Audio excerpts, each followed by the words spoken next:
Hey, everybody. This is a couple of bettors. This is a segment like to call Betting 101.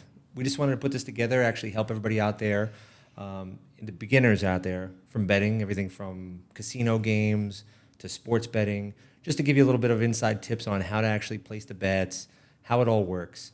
And for this week, the thing that's on our minds is football betting. So we thought we'd actually give you a little bit of a glimpse into live and half or period betting within football and how that works. It's going to save you if you're on a losing streak. You can still win in the middle of a game. So pay attention closely. If you don't understand how this works, this is how you can make your money back. If you were like, shit, that's not the bet I should have made. I should have went somewhere else. We'll show you how to do that. Absolutely. And this season so far, if we didn't bet halves or bet live, I'd be down. poor. She'd be poor. She'd be poor. So how it works. So look, football, live betting, and half betting gives you the ability to bet in the middle of a game.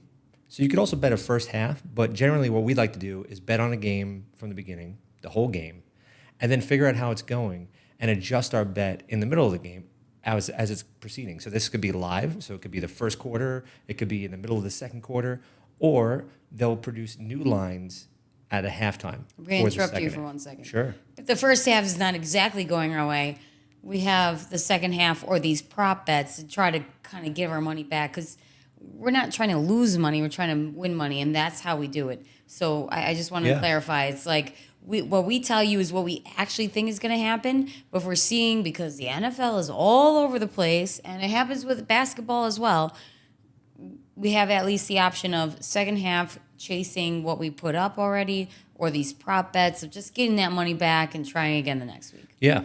I think about this, an example of just you bet on a game, you bet on a team, you think this is an easy winner. All of a sudden they fumble the kickoff. Oh, that stinks. The other team gets a touchdown. Then they throw an interception that was weird, or a weird call from the refs. You say, wait a minute, my team is actually still better, but they're losing now 14-0. Where you notice that the refs are rigging the game, then you're like, ooh, rigged. we gotta go against this rigged games, because I'm still gonna get my money back. Sure. So here's an example. This is the BetMGM app. It works the same across all the different betting apps that you might use, Caesars and so on. Mm-hmm. Basically, they're going to give you an option where you can bet, it'll say pro football. That's going to be betting the games. Then they'll give you other options about betting halves and different quarters and so on and so forth. It works for college football as well. Okay. Everything, and also different sports.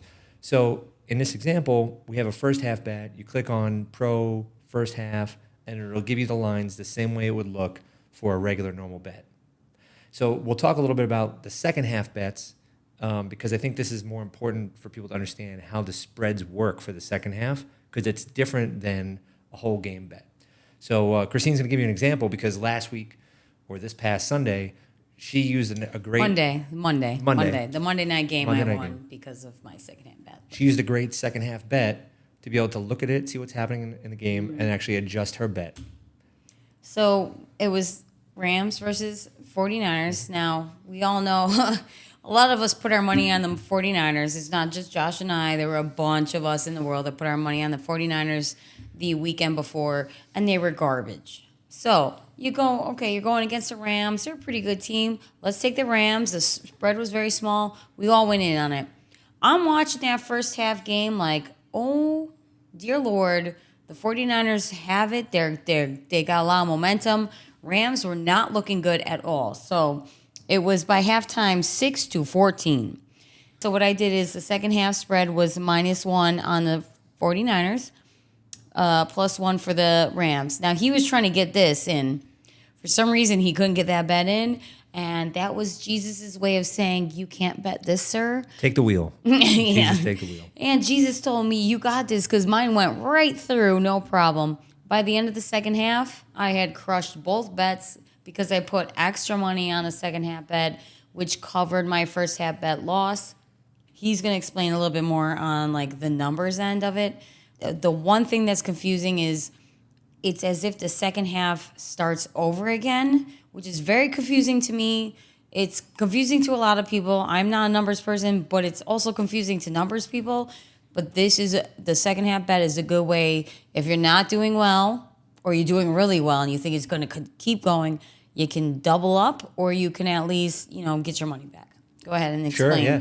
Look, I mean, I was thinking about betting, like she said, the Rams second half. At the end of the day, the Niners pass rush, they just couldn't. They couldn't block them. So the Rams couldn't block the Niners. They were getting in there. It looked like the momentum was all in with the Niners, and that's what it takes. It takes a lot to say, you know what, my bet was wrong. I'm going to go the other way for the second half, and that's what Christine did to get her money back. I usually don't do that, but this time I was like, nope, we're going this way. So the spread for the second half, like she said, it means the game's starting over again.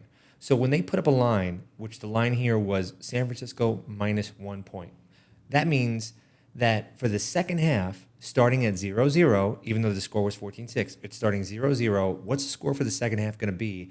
And will the 49ers score more points? So they have -1, which means they had to score at least 1 point. 1 would push and 2 would win, then the Rams. So if you look at the end score, it was 24-9. What does that mean? It means that for the second half, the Niners won 10-3.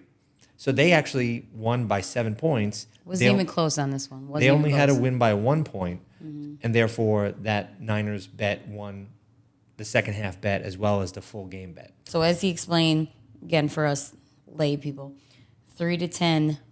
All I needed was if they scored 3 points, I just needed to score 4 points, and I would have won. Okay. Yeah. So anyway, that's live and half betting. We find it useful, even if it's a game you're not sure which way to go. Wait it out. Don't bet a whole game. Wait out, check it out, watch the first half, see how it's unfolding, and say, you know what? I've now seen the matchups. I've seen this receiver against this corner. I see how the defensive line is rushing the quarterback and what they're doing from a defensive scheme standpoint. So now I know what to do for the second half based on what's already unfolded. So we use this a lot as a tool for us to be able to win money, either to hedge, where like we're already down but we want to make some money back, or to double down where we're like, oh, we knew we were right and now we're going to add because we're going to load up the boat. It's like getting that 11 on the table of the blackjack and your dealer has a 6, doubling down. Double down. That'll be another segment. Anyway, thanks everybody. Betting 101. We'll see you next time. Make that money.